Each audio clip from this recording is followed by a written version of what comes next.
voy a hablar por unos minutos basado en el tema. Voy a titular esta palabra a mi manera. Por supuesto no es a mi manera, pero voy a titular la palabra a mi manera.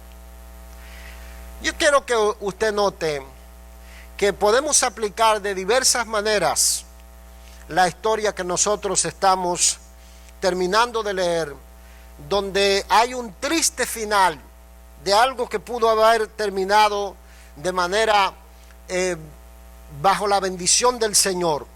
Toda la gala, la pomposidad que rodea el evento. Estamos hablando de que David reúne a 30,000 hombres escogidos de Israel. Evidentemente me hago la idea que habían algunas danzoras allí, ¿verdad? Una especie de todo un coro espectacular. Y nosotros, al mirar la historia nos damos cuenta que David tenía allí un ejército de adoradores, de guerreros, de gente que eran las cabezas de familia en la nación, y que conjunto con los sacerdotes y levitas que dirigían el culto, tenían un buen propósito. Yo creo que querían traer la gloria y la presencia de Dios al seno de la nación, porque David entendía que sin la presencia de Dios en el centro de la nación no prosperaría. De manera que vamos a hacer una primera aplicación, y es que ese debe ser el anhelo de cada creyente, que la presencia y la gloria de Dios esté en el centro de la familia, esté en el centro del hogar, porque entendemos que si Jehová no edificare la casa, en vano trabajan los que la edifican. Si Jehová no guarda la ciudad, en vano vela la guardia. En vano es que te vayas a acostar tarde y que vivas en aflicción y en desesperación y en angustia, porque sin la ayuda del Señor no hay garantía de prosperidad, no hay garantía de éxito permanente, porque tenemos por el otro lado a Satanás tratando de dañar y de fregar las cosas. De manera que yo creo que nuestros corazones deben estar llenos de un deseo de que la presencia de Dios esté en el centro de nuestro matrimonio, de nuestro hogar, de nuestros hijos, los que tienen negocios, que la bendición del Señor esté sobre el negocio o sobre la carrera que están haciendo, porque entienden que la garantía del éxito permanente y sin peligro de bancarrota es la bendición del Señor, que la Biblia dice que no añade tristeza con ella, sino que trae bendición. Alguien me dice amén. Y David reúne todo un ejército. Yo quiero que usted grafique por un momento conmigo lo que es la escena de lo que se está viviendo en ese lugar. 30,000, dice que tocaban con toda clase de instrumentos de madera de haya, instrumentos que David en una buena parte había diseñado para el cántico, porque David era un adorador. Y dice que tocaban arpas, salterios, tocaban diferentes tipos de instrumentos de cuerda, de címbalo, una especie de batería, todo lo demás. Estaba toda la orquesta allí preparada. Era una pomposidad extraordinaria. Pero algo se pasó por alto que a Dios no le agradó. Algo se pasó por alto que a Dios no le pareció, a pesar de la pomposidad. Y yo creo que si algo que la Biblia nos habla con mucha claridad, es que no son los dones, ni los talentos, ni las capacidades humanas las que nos van a garantizar la bendición. No es la sabiduría humana, no es la sabiduría de este mundo, y no son los números los que garantizan el que Dios está allí en medio de lo que estamos haciendo. Usted puede tener un mausoleo, usted puede, si usted quiere graficarlo bien, piense en el tabernáculo mormón por allá, ¿verdad? El tabernáculo mormón. Creo en alguno de esos estados de la nación tienen un tremendo tabernáculo y tienen ciertas teorías por allí, pero siempre falta un elemento, y es el elemento de el poder del Espíritu Santo de Dios en mucha de la pomposidad que se hace en diferentes lados. De manera que usted y yo, en todo lo que hagamos, no podemos poner la confianza en nuestras capacidades, ni en nuestros dones, ni en nuestros talentos, sino en la gracia de Dios sobre nuestras vidas. Toca al que está a su lado y dígale: eso es para ti, Dios te está hablando. Mis amados, nosotros estamos sujetos a leyes divinas que exigen obediencia, exigen consagración. Esas leyes divinas demandan que nosotros hagamos todas las cosas que tienen que ver con el culto a Dios, conforme a lo que la palabra del Señor nos ha mandado. Cuando David recibe el diseño del tabernáculo, donde la presencia de Dios venía y descendía para comunicarse con el pueblo, a David se le dice: mira que tú lo hagas conforme al modelo, no uses tu imaginación propia, utiliza el modelo que Dios te está dando. Creo que era Frank Sinatra era el que cantaba y cantó por todos lados: I did it my way, I did it my way, I did it my way. Viví de una manera, dice él, insensata, lo hice, pero lo hice a mi manera. Y luego al final de su vida nosotros vemos lo que ocurre: un desfile de esposas, y sus hijos lastimó a las personas que más lo amaban, porque he did it his way, él lo hizo a su manera.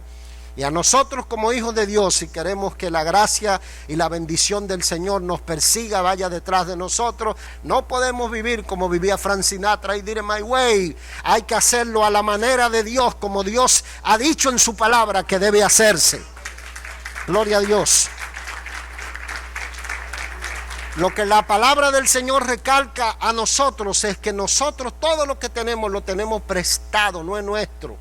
La vida es prestada, el matrimonio es una encomienda divina, los hijos son prestados, y la Biblia dice que tenemos que prepararlo como saete en las manos de valiente para que cumplan un propósito dentro de la economía divina, dentro de lo que Dios se ha propuesto. Tiene un plan por qué te entregó esos hijos, tiene un plan por qué te entregó una familia, y tú le tienes que rendir cuenta, y yo. O sea que no es solamente una palabra para ministros o para pastores, es una palabra que se aplica a todo aquel creyente que entiende y dice: yo soy un administrador delante del Señor. Y el apóstol Pablo dice: ténganos los hombres por servidores de Cristo y administradores de los misterios de Dios, pero se requiere de los administradores que cada uno sea hallado fiel. O sea que lo que Dios espera es que nosotros nos presentemos y digamos: Señor, no lo hice todo excelentemente, pero lo hice todo a tu manera, hice todo lo mejor que podía, y aquí estoy para que Dios pueda decir: bien, buen siervo y fiel, en lo poco has sido fiel, en lo mucho te pondré, entra en el gozo de tu Señor, que es lo que la palabra del Señor dice. Dáselo con gozo al Señor. De manera que nosotros notamos en la historia que David se había propuesto trasladar el arca. El arca simbolizaba la misma presencia de Dios, porque allí descendía sobre la nube de gloria en el tabernáculo, sobre la tapa del arca, en una forma de ángeles querubines. Venía la gloria de Dios y descendía y se comunicaba con el sumo sacerdote, dándole dirección, dándole guía para la nación. Y David dijo: voy a traer el arca del pacto para que la gloria de Dios esté sobre mi casa. El Salmo 32 dice que David, en un momento dado de su vida, sintió como una desesperación por la presencia del Señor. Y el salmista dice: en los campos lo vimos que dijo: no me acostaré, no descansaré hasta que la gloria de Dios no esté sobre mi casa. En el momento en que David reúne a estos 30,000 para que trasladen el arca, estaban ocurriendo las mejores cosas en su vida. Dios le ha dado, después de 20 años, la promesa de ser rey. Le ha dado la bendición de que una guerra civil se desató en la nación, y la guerra civil se detiene, y todos se ponen de acuerdo con David y le entregan el reinado, le entregan todo el orden de la nación. Pero David dice, ok, lo primero que yo voy a hacer es buscar un lugar donde la gloria de Dios esté en el centro de la familia y de la casa. Yo creo que aquí hay una palabra que podemos aplicar a los que llegamos a la tierra que fluye leche y miel, a los que llegamos a Estados Unidos, a los que estamos bendecidos. El otro día le mostraba un video a alguien del parqueo de la congregación. Me dice, wow, cuánta gente pobrecito, mira, tienen unos carrazos que wow, ¿verdad? Gloria a Dios que tenemos, ¿verdad? Esa gente que ha entendido que la prosperidad viene de Dios y que sin Dios no tuvieran nada en las manos, hubiesen muerto atravesando el desierto, o hubiesen muerto camino aquí, o una bomba los hubiese atrapado en su lugar, en sus países de orígenes, pero la mano poderosa de Dios los ha traído hasta aquí y le deben mucho a Dios, y por eso se presentan cada semana en la casa de Dios para rendirle gloria, honra a aquel que lo merece. De manera que, mis amados, entendemos como David que la prosperidad viene del Señor. Y dice el texto que en un momento, mientras David danzaba delante de Jehová, y dice otro pasaje, creo que en Crónica, con todas sus fuerzas. Wow, se parece a nuestros cultos, ¿no? Aleluya. Tócale al que está a su lado y dígale, despiértate, que Dios te está hablando. Que algunos se quedan por allá como, ¿yo? ¿Desconecté la plancha o no la desconecté? ¿Sabe que cuando fue el viernes? Entré a Walmart, digo, necesito leche y necesito llevar algunas cosas. Y hasta anoche no me acordaba si compré la leche, la pagué y la dejé en Walmart. Hasta que alguien me dijo, no, es que alguien te llamó y tuviste que salir de Walmart y no compraste nada, yo estaba contigo allí. Entonces digo, bueno, ¿yo? Y así, ¿verdad? Nos pasa. Venimos a la casa del Señor y compré la leche o no compré la leche, ¿será que la dejé o no la dejé? Cerré la puerta de la nevera, apagué la estufa o no la apagué ¿verdad? La estufa, o dejé la plancha conectada o no la dejé la suegra en el closet colgada o no la dejé. Y por ahí estamos. ¿Qué le pasa a ustedes? Pero David dice, danzaba con todas sus fuerzas delante de Jehová, porque David entendía que era un portador de la gloria de Dios. Y miren, mis amados, usted y yo somos quienes vamos a ser los portadores de la gloria de Dios en esta generación, en esta hora de la iglesia. Nadie más podrá acarrear la presencia de Dios que usted y yo, que nuestras familias, que nosotros.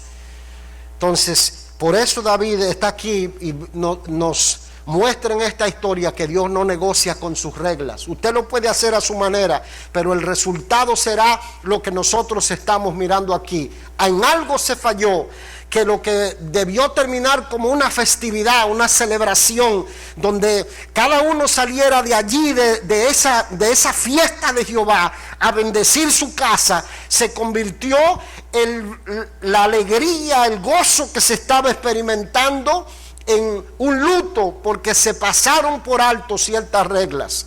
Y el texto dice, y tomaron el arca de Jehová y la pusieron sobre un carro nuevo tirado por bueyes. Y dice, dos jóvenes que eran Usa y Ahío, hijos de Abinadab, guiaban el arca. Usa iba detrás del arca, delante del arca, y Ahío iba detrás del arca, y David delante iba danzando con todas sus fuerzas.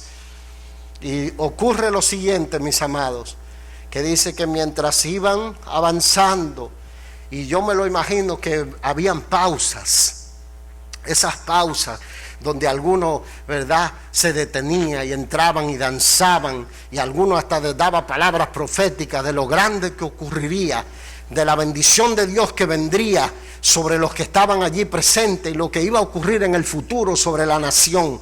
Y quizás algunos hasta veían visiones Y yo quiero graficarle esto porque el énfasis no debe estar puesto en los números, porque la gente no es número. El énfasis no debe estar puesto en la pomposidad, porque Dios habita con el quebrantado y humilde de espíritu, con el sencillo, con el que se humilla ante la presencia del Señor. Es que Dios habita. Gloria a Dios. Dios no negocia sus reglas y lo hace para nuestro propio bien.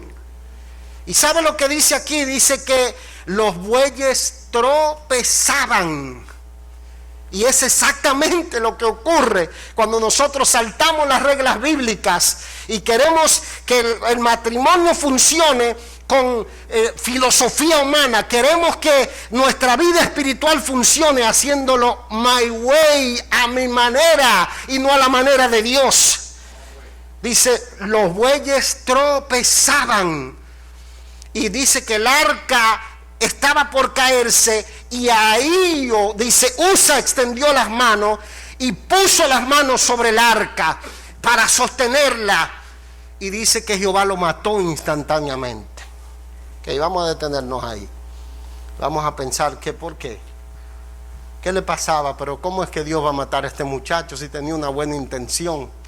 Si David tenía una buena intención, los sacerdotes tenían una buena intención, todo el mundo en esa festividad tenía una buena intención. ¿Cómo que va a matar a este muchacho así, de esa manera? ¿No será que Dios es sin misericordia? Mis amados, en primer lugar, Usa y Ahío eran hijos de un levita consagrado que creció en una familia de levitas, que se lo instruyó en cómo debían manejarse las cosas sagradas, y por eso tenían el privilegio de tener el arca. El arca había llegado a la casa de Abinadab porque los filisteos la habían robado en un momento dado, y cuando la robaron, dice que Jehová mató 50,000 hombres de entre los filisteos, porque tomaron el objeto más sagrado del culto de Dios, porque allí descendía la presencia del Señor. Y los filisteos, dice que tomaron un carro nuevo y bueyes que no habían labrado, y la devolvieron por el miedo que tenían, porque se estaban muriendo por plagas. Y la enviaron, y al llegar los bueyes a un campo de la ciudad llamada Bet-Semes, dice que los hombres de Bet-Semes tampoco tuvieron temor, y dice que miraron dentro del arca y Dios mató a los hombres de Bet-Semes. Y tanto Abinadab como Usa y Ahío, sus hijos, conocían todo este precedente histórico, y aún así Usa extiende las manos para tocar el arca de Jehová. De manera que ellos sabían que no se podía tocar el arca, porque a los levitas se les dijo: cuando ustedes transporten el arca de Jehová, esa arca tiene anillos y barras de oro para que ustedes la transporten sobre los hombros, y no tocarán cosa alguna de ella para que no mueran. Y aún así el joven creyó que él podía poner sus propias reglas. Preste oído a esto, porque muchas veces la gente piensa que puede ir donde Dios a la manera que le parezca. La gente dice: todos los caminos conducen a Roma, lo importante es que yo sirva a Dios y que yo lo busque y que yo tenga fe. No funciona así. Jesús dijo: yo soy el camino, la verdad y la vida, y nadie viene al Padre sino por mí. Jesús dijo: no hay otra forma de ir al Padre si no es a través de mí. Entonces, quizás todos los caminos conduzcan a Roma, pero el único camino que conduce al cielo es Jesucristo, el que murió en la cruz del Calvario por nosotros. De manera, mis amados, que aquí vemos, se pasan por alto las reglas de los levitas, y en segundo lugar, se usa un método filisteo para hacer las cosas. ¿Ustedes se dan cuenta aquí? Porque se utiliza un carro también, y parece que estos muchachos le dieron la recomendación a David, y David pasa por alto el hecho de que tenía que consultar para poder hacerlo. Y aquí vemos la razón por la que Dios mata a este muchacho, le quita la vida, porque la nación había caído en una gran bancarrota espiritual, producto de que el antiguo rey Todo lo quería hacer como él quería y no quería hacerlo según las reglas bíblicas que están establecidas en la palabra de Dios. Y nosotros notamos aquí que muchas veces la gente cree que puede buscar a Dios por medio de una superstición. Algunos agarran y prenden velas en los negocios para que lleguen los clientes, velas aromáticas. Algunos tiran agua ungida y la desparraman por todos lados y ellos creen que la bendición de Dios va a venir por eso, porque ellos tienen fe en esa agua ungida. Pero los hijos del Señor sabemos que la bendición del Señor, la bendición de Dios viene cuando nosotros invocamos el nombre de Jesucristo, cuando nosotros proclamamos el nombre de Dios, cuando nosotros consagramos la casa, la familia al Señor, cuando nosotros nos rendimos a Dios y le decimos: nuestros hijos van a ser herencia tuya, van a ser propiedad tuya. Cuando nosotros le decimos: Señor, este negocio no es tuyo, este negocio no es mío, este negocio es tuyo. Cuando nosotros decimos: Señor, las cosas voy a volcarme a la palabra para ver en qué cosas fallé, para que la bendición del Señor vaya detrás de mí y no la maldición. Y si alguien lo cree, denle la mejor alabanza al Rey de Reyes y Señor de Señores. Gloria a Dios. Aleluya. Y nosotros vamos a compartir un pensamiento más, y es el hecho de que aquí se pone énfasis en la importancia del temor a Dios. Porque cuando uno no tiene temor a Dios, le da lo mismo una cosa que la otra. Usted no tiene temor a Dios y usted agarra, participa de la cena, aunque se haya emborrachado la noche anterior, de la Santa Cena. Usted sabe que andaba tirándose 17 cervezas el día anterior y después viene y sirve la cena, siendo uno de los que ministran en el altar. Y si bien es cierto que vivimos en el tiempo de la gracia y que quizá Dios no lo va, ¿verdad? Lo va a matar fulminantemente. Diga conmigo: ¡ay! Solo uno, diga: ¡ay! ¿Verdad? Estamos en el tiempo de la gracia. Nosotros decimos: estamos en el tiempo de la gracia. Pero la Biblia nos manda a nosotros a no jugar el juego de la gracia. Que decimos: no, yo peco de vez en cuando, el Señor igual me perdona. ¿Verdad? No, así no funciona la cosa. Estamos en el tiempo de la gracia, pero hay maneras de morirse espiritualmente. Morirse en el que la oración no es escuchada, en el que la presencia del Señor no desciende, en el que se detiene el favor de Dios, en el que Dios te cierra una puerta por aquí, en el que Dios te pone una traba por allí, en el que Dios dice: tienes que quebrantarte y humillarte para reconocer que no es a tu manera, que es a mi manera que las cosas van a funcionar. Y es como Dios funciona. Porque, ¿saben una cosa? Creo que algo que el creyente tiene que hacer cuando ve que las oraciones no están teniendo respuesta, o que todo lo que hace le está saliendo de una manera contraria a lo que esperaba, es empezarse a preguntar: ¿qué reglas me salté? Si ya usted lleva el segundo matrimonio, no venga a decirle al pastor: el segundo tampoco está funcionando. ¿Qué será lo que tiene esa mujer que no? ¿Qué será lo que tiene esa mujer? ¿No será que tiene una maldición traída de su madre? A los hombres todos le echamos la culpa a la suegra, ¿no? Empiece a preguntarse: ¿qué reglas me salté? ¿Qué reglas es que me estoy saltando? No empiece a decir: ¿será que estoy destinado para el fracaso y para la tristeza? Que eso es lo que muchos empiezan a pensar. ¿Será que estoy destinado para vivir en bancarrota, para que todo me salga mal? Empiece a preguntarse: ¿qué reglas me salté? ¿Qué es lo que estoy haciendo que no lo estoy haciendo a la manera de Dios? Que estoy utilizando el método filisteo y está deteniendo la bendición del Señor. Y envuélcase a la palabra, porque en la palabra está todo el consejo que atañe la vida, el consejo que envuelve los negocios, el consejo para la crianza de los hijos. Allí está todo lo que necesitamos para la vida. Eso es lo que el apóstol Pedro dice. Dice: todas las cosas que pertenecen a la vida y a la piedad, a la vida espiritual, nos han sido dadas por el poder de Dios en su palabra. Para que nosotros, ¿qué dice?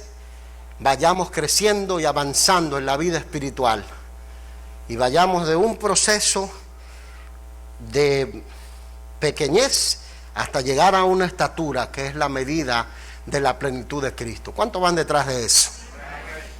Dice el texto aquí, déjenme avanzar un pensamiento y cerrar esta palabra. Dice un texto aquí que David se entristeció por haber herido Jehová a Usa y fue llamado a aquel lugar Pérez Usa. David se entristeció mucho y entonces dijo: ¿cómo ha de venir el arca de Dios a mi casa? Y dice que la dejó en casa de uno llamado Obed-Edom Geteo, y dejó el arca allí. Y sabe, uno de los errores cuando tenemos fracasos es decir, yo estoy destinado para el fracaso y detenerse ahí.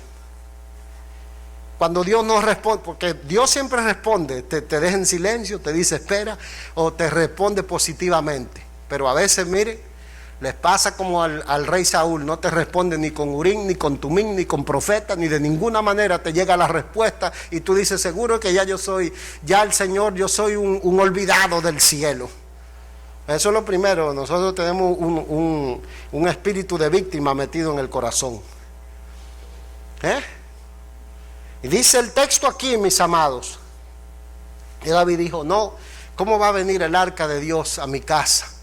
Empezó a mirarse a sí mismo como alguien que no, seguro es que Dios no se agrada de mí. No se dio cuenta que los levitas tenían que llevar el arca en los hombros, que el método filisteo no funciona, el arca no tenía que ir en ningún carro nuevo, y no se dio cuenta que Dios le estaba enseñando que la garantía de la bendición de Dios para los años por venir es la santidad de Dios, porque la santidad conviene a la casa de Dios, y sin santidad nadie verá al Señor. Si alguien lo cree, dele la mejor adoración al Rey de Reyes y Señor de Señores. De manera que el secreto aquí es volverse a la palabra del Señor. Y dice aquí, alguien se atrevió a quedarse con el arca. Obed-Edom Geteo se quedó con el arca. Y dice el pasaje, y Dios bendijo la casa de Obed-Edom Geteo y todo lo que tenía.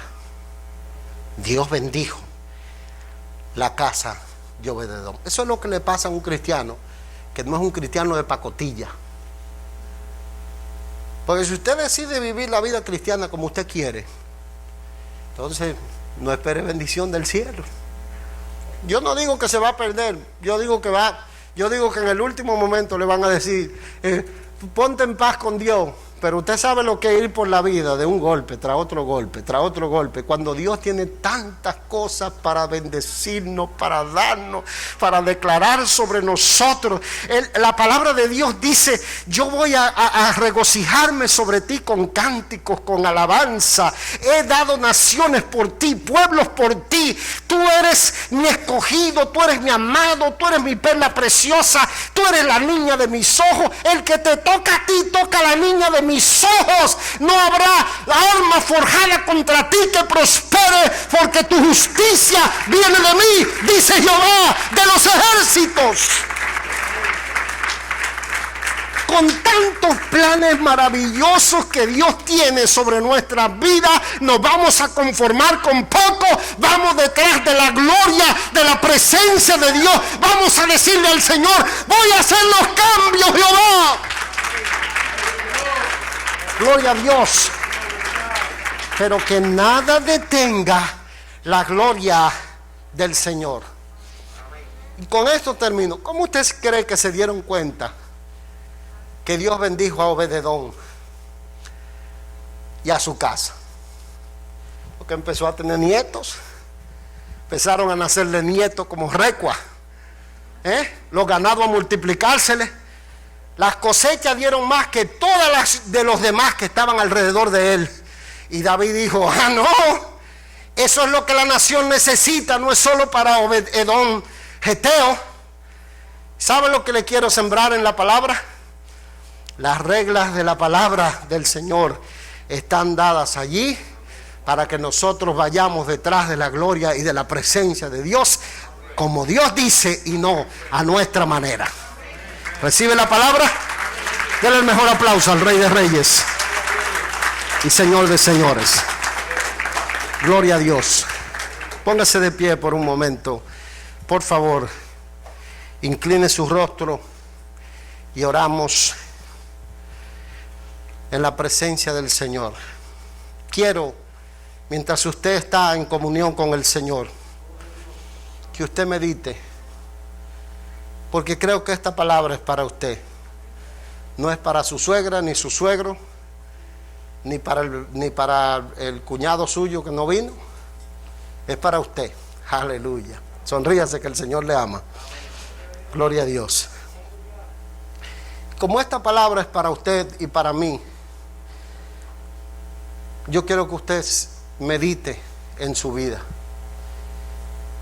y usted diga, Señor, ¿qué regla me estoy saltando?